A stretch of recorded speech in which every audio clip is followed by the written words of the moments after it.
Well, good afternoon. Thank you for joining with us this afternoon. We appreciate you being here, and we want you to know that Minnesotans are looking for answers. We have seen crime skyrocket, and I am happy to be standing with my colleagues in the House and in the Senate to present to you the Safe and Sound Minnesota Plan. We want Minnesota to be a safe place to live, and that is how it has been in the past. That is not the case today. Our failed Democrat policies have allowed crime to skyrocket.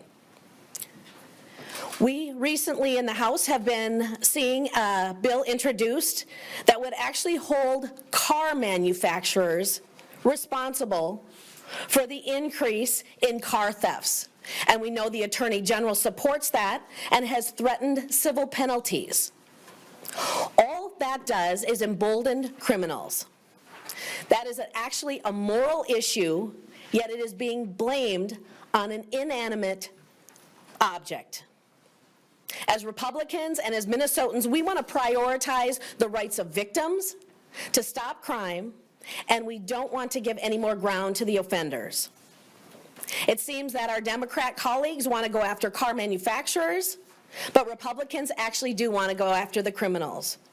I ask you today, which one makes Minnesota safer? You're going to hear a number of policies and provisions that are being presented by our colleagues, the people standing right here behind me. They are going to give you the detail on the effort to make Minnesota safer. Thank you, Representative Demuth. I'm Senate Minority Leader Mark Johnson, Senate District 1. Thank you for being here this afternoon. Senate and House Republicans are committed to the safety of Minnesotans. So far this session, we've been trying to work with our Democrat counterparts on getting bills moved that would address those issues that we heard at the door when we were knocking, when we were talking to our communities through the election process, and when we go back home to our districts. That's what we hear about. So today, what we are doing is we are introducing a series of policies, a package, a Safe and Sound Minnesota package that will address the concerns of everyday Minnesotans, the things that they were asking for when we were at the doors. Look, we've been doing a lot of things that have been a distraction on the floor recently because the Democrat agenda has taken us away from the basic needs of Minnesotans, and that's safety. We need to be concentrated on safety. So what we're looking at today is a series of policies that I think will move Minnesota closer to a better state for our families and for our communities to be. So with that, I want to turn it over to Senator Limmer, who will address some of the safety aspects of that package today. Thank you, Mark. As Mark said, I'm Warren Limmer. I'm the ranking member of the Senate Judiciary and Public Safety Committee. The package that we are talking about includes 17 different bills from 15 different Republican legislators. I'm going to talk about confronting the criminal threat with criminal law. The first one is creating a new crime of carjacking with increased penalties. Representative Novotny will be talking a little later about the details of that bill. Other proposals are increasing penalties for fleeing police officers in a motorized chase, addressing overdose deaths involving fentanyl-laced illegal drugs, establishing the same weight thresholds and penalties for sale as we currently apply to heroin. We want to increase sworn officers on Metro Transit lines in the metropolitan area. Rape kit processing has actually started out as a bipartisan effort this year, continuing the work that we started in the Republican majority of last term. We also are ensuring a follow-up to remove firearms from those who have domestic abuse backgrounds that have been ordered by a judge, but no action historically follows. We want to make sure action follows in that regard. We also will be giving a grant to Ramsey County Sheriff for coordinating a VSET, that's a violent crime enforcement team, as well as the State Patrol for their air patrol, their helicopter, which is vitally needed in the crime of car chases. So having said that, I'll move it on to, who is next here? Representative Novotny. Thank you, Senator Limmer. My name is Paul Novotny. I represent 30B, which is Elk River, Otsego, Now Then, and a little bit of Oak Grove. One of the bills that Senator Limmer referred to was the making carjacking a specific crime in the state of Minnesota. Right now, all the elements of carjacking are in a robbery. Many times we've seen, especially in the metro areas where they are so prevalent, that the crime is being charged out as a theft. We're not changing any of the penalties associated with the robbery, but we are making it so it can't be charged as a theft and then not be considered a crime of violence, which I think we can all agree that being drug out of your car, either by a strong armed robbery or as an armed robbery, is a crime of violence, and it should be treated that way. It will also help us with recording and making sure that we are finding out the statistics and know how many of these crimes are being committed and where. The second thing we're going to do is part of the bill that I'm doing with Senator Farnsworth. It'll just be dropping 2810 in the House, and that is a $5 million bill to help with technology in the ever-changing, rapidly changing world of law enforcement and dealing with all the issues that they have to deal with in the body cameras and all the things that are part of the law enforcement difficulties that they have to deal with now, coming up with the training that they will work with and de-escalation simulations. I believe those are all very good things and will help avoid any problems in the future. And with that, I will yield to Representative Scott. Thank you. I'm Representative Peggy Scott from Andover.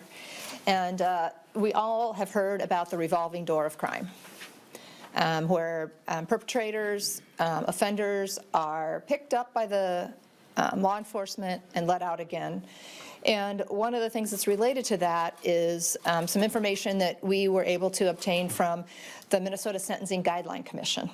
And what that found, one of the things that they found was that in 40% of the cases, just felony cases, that judges were downwardly departing from what the sentencing guidelines had on their grid.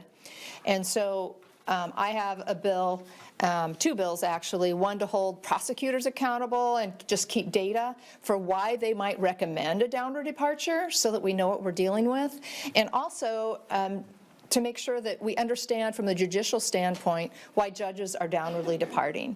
There seems to be this culture of letting people have a lighter sentence, and we want to understand what's happening with that and really hold these violent offenders accountable. Thank you. Hi, everyone. I'm State Senator Mark Ryan, represent Senate District 28, and that's most of Chisago and Ixtana counties. And so part of the accountability and really is what are the contributing factors for the lawlessness we see? And so one of my bills, and I've continually pushed for transparency on bail posting. Who's actually posted bail? We've seen so many scenarios where we've got organizations that posted bail, and specifically one of them, you look at the continued challenges of the Minnesota Freedom Fund. I had carried a bill to get them to comply if they're going to be a bail bonds company to act under the same policies.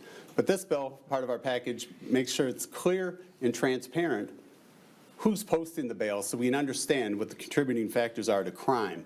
You look at just recently, there's another person on a release from Minnesota Freedom Fund, paid their cash bail. This person, I don't think, appeared to be one of the most violent, as they have in the past. But what they did is, upon hours, went out and destroyed a Caribou coffee facility, destroyed that business, and just hours. And so we need to make sure we have transparency so everybody understands what all the contributing factors are to this continued lawlessness, and our plan will make sure to correct that, put our businesses, our families, and our children first. So thank you. Before we give this back to the leaders for questions, I just wanted to say keeping our citizens safe is the #1 purpose of government. You can read that in the first preamble to our state constitution. However, these proposals will send a message that judges and prosecutors will take take these crimes seriously and let our law enforcement know of what we expect from them in a professional sense. We want high standards for our law enforcement. Perhaps most importantly, these bills will actually do something to stop the crime with tougher penalties, longer sentences for repeat violent offenders who just simply will not obey the law. I'll pass that over to our two leaders, and we can open for questions. Walter, did you want to say something? Go ahead.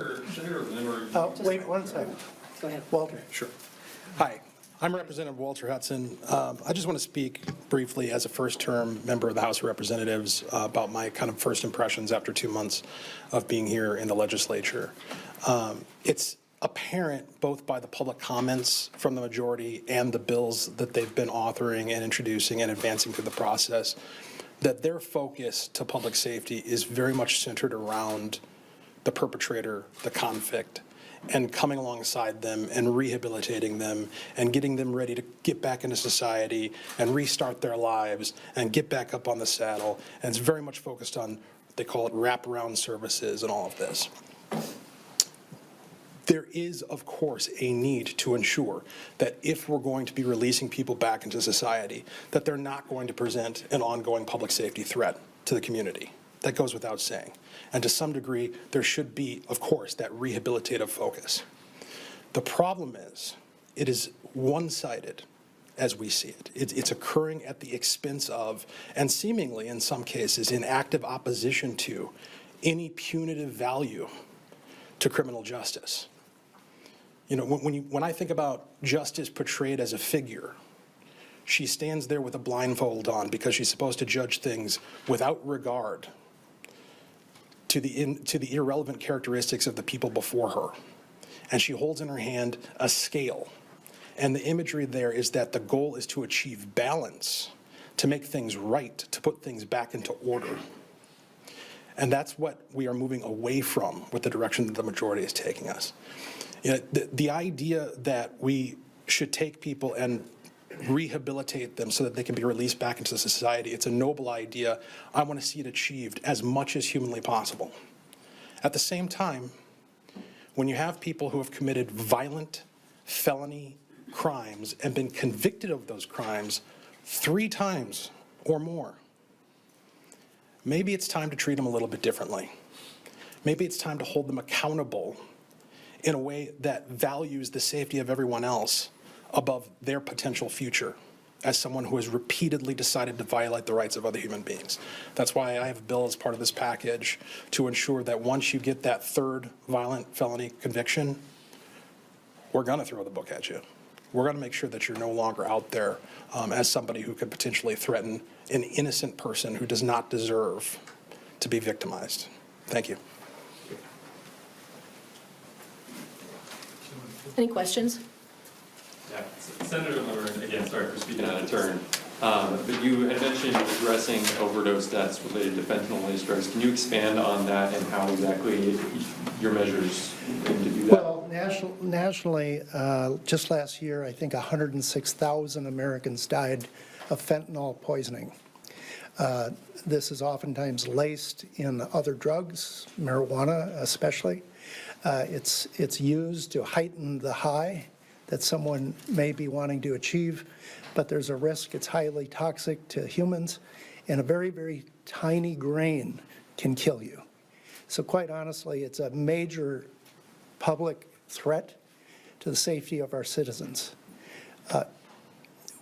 Surprisingly, we don't have much on fentanyl in our statute books. I'm really quite surprised. And so we compared it with heroin, which is also a deadly drug if used in an overdose manner.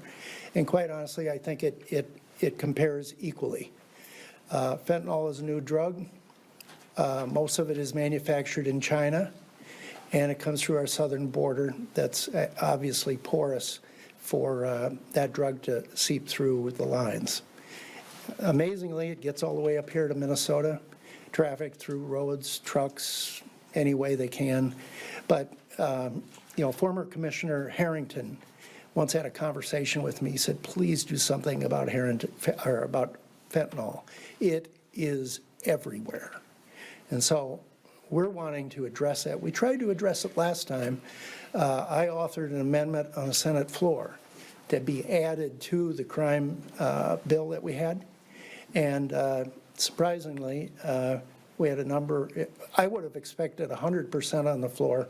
Despite the fact that we passed it, there were a number of Democrats who voted against it. We went to conference committee, and that conference committee never really came out with a bill.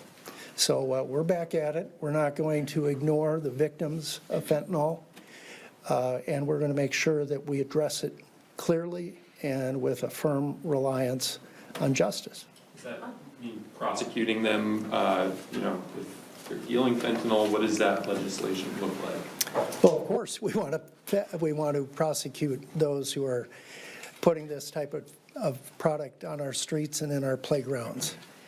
We want to make sure that we get this deadly product off the streets.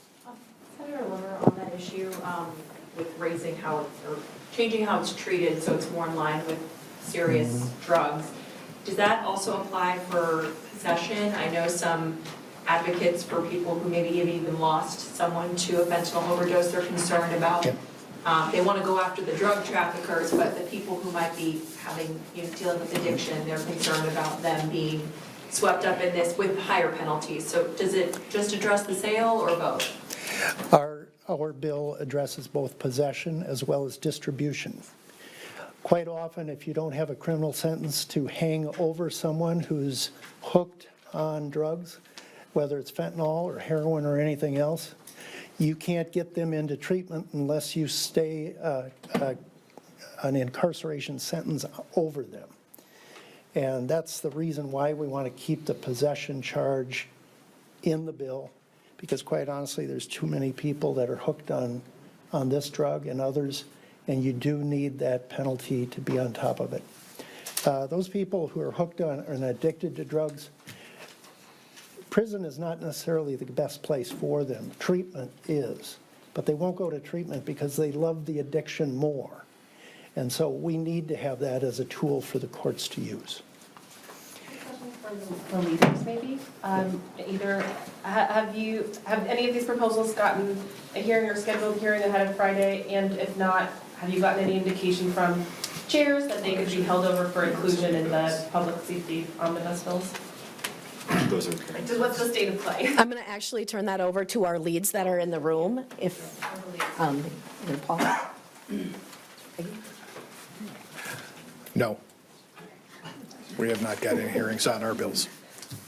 To that point, though, is there, I mean, it seems like there's some, and you guys even touched on the rape kit issue, that's been bipartisan. I mean, knowing that you might not get everything you want because of the DFL majority, are there areas you think are possible with, to work with Democrats on? I would hope so. The carjacking is an epidemic. The fentanyl, as Senator Limmer said, is an epidemic. We do have a working fentanyl group trying to work with different people involved in the process, prosecutors,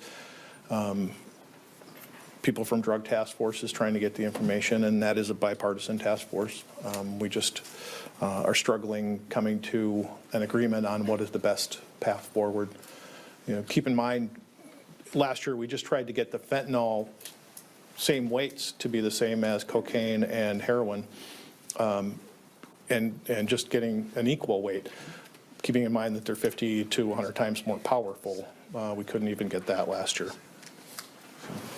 Speaking of last year's bill in the Senate specifically, but I just wanted to. Senator Croom, I think we might want to talk about fentanyl. It's actually his bill. Oh, okay. And then Senator Limmer, if you want to address the Senate hearings, because we actually are having hearings on some of our bills.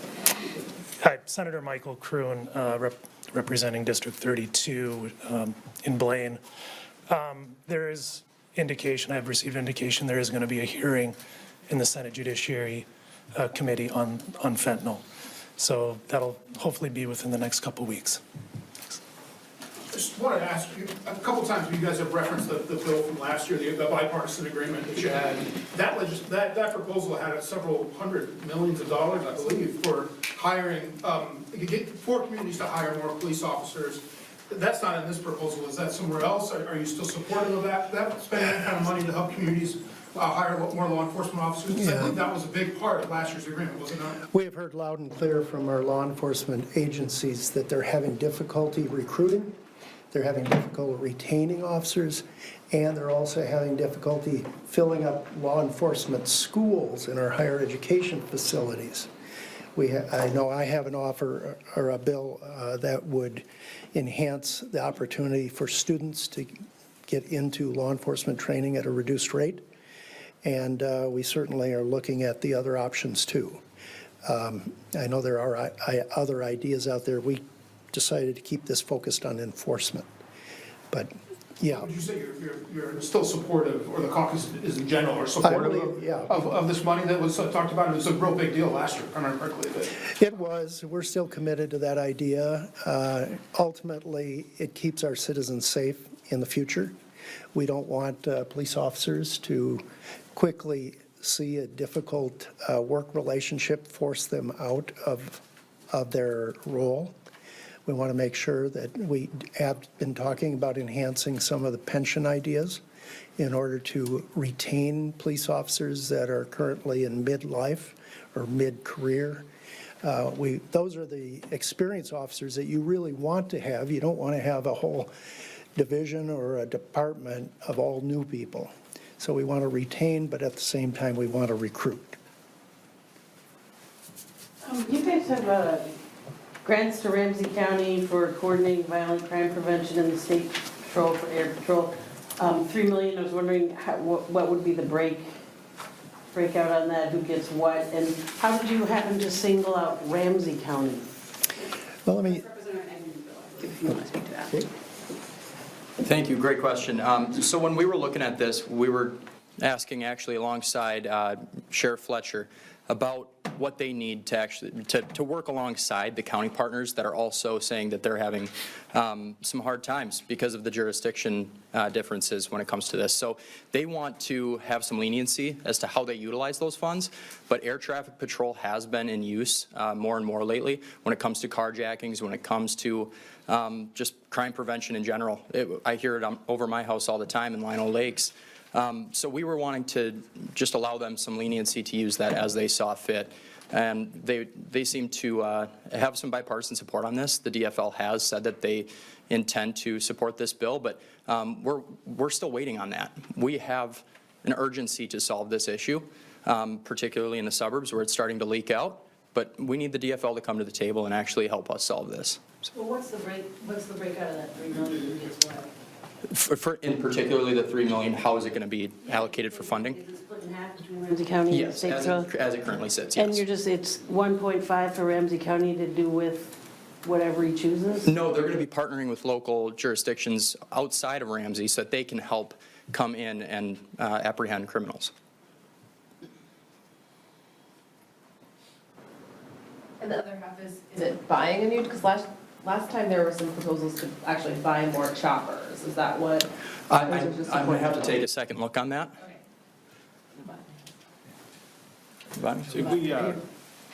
The bill was $2 million to Ramsey County, and that wasn't for just Ramsey County, but they would run it as a task force, bringing in other agencies, and then $500,000 for the air wing to cover the extra cost of operations. As you know, the helicopters are extremely expensive to run, but highly valuable. The task force would be created with these funds. It doesn't already exist and wants to expand. Supplement overtime and things like that, with Ramsey County leading that, paying for the overtime. It's not just exclusive to Ramsey County, it would be surrounding. No, that was, they had agreed to take the lead on that and work with other agencies. One of the authors of the domestic violence related bill talk about just how you would encourage or ensure that folks' firearms are apprehended if they are found to be a concern. Yeah, thanks for the question. The thing about this bill is that it doesn't create any new firearms legislation in and of itself.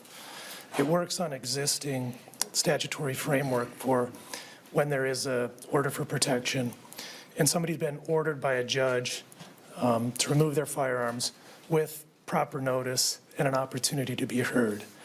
So that's important. What this bill does is, I think Carol Levin did a report on this back in 2018. What they found was that very few cases actually followed up to make sure that those orders were being complied with. I think in their report it was something like 2%. And so what this bill does is it requires a follow-up hearing by the court. And so the court can look into whether it's been complied with and then take appropriate action if it hasn't. So that's what the purpose of the bill is. Probably got time for one more, I know it's a hard stop, but. And if I could speak to that really, really quickly as well, I'm so sorry. Right now, we have these laws on the books, and we're about to hear more firearm legislation when it comes to storage that is going to make it very, very difficult to be a law-abiding gun owner. We're just simply saying, look, we have laws on the books, and we need them to be enforced and prosecuted correctly. So. And then Representative Hudson, so are you basically proposing a 3 strikes and you're out type of bill, which has been done before? So I've heard it characterized that way. That's not how I'm choosing to characterize it, because I don't think it's an accurate characterization, because we're not saying that you're out. You may be, I suppose, depending on where you're at in life and how the sentences stack up. But the important aspect of this is that we're actually providing a substantive punitive consequence for repeatedly violating the public trust, and specifically violating the rights of victims, real people, who they've been punished. And we're talking about felony violent crimes here. So they've been punished severely at the whim of a person who has demonstrated that they don't have any regard for human life, because that's what's required innately to be capable of repeatedly engaging in crime. And we're talking about convictions here, by the way.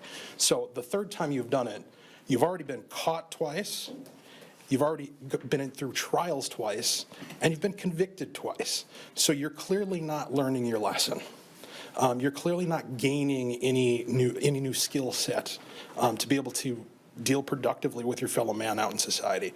So past that point, the idea that our primary public safety goal should be to rehabilitate you after you've repeatedly violated the public trust, at that point, my belief is the balance should tilt towards ensuring that you are punished and that the public is safe.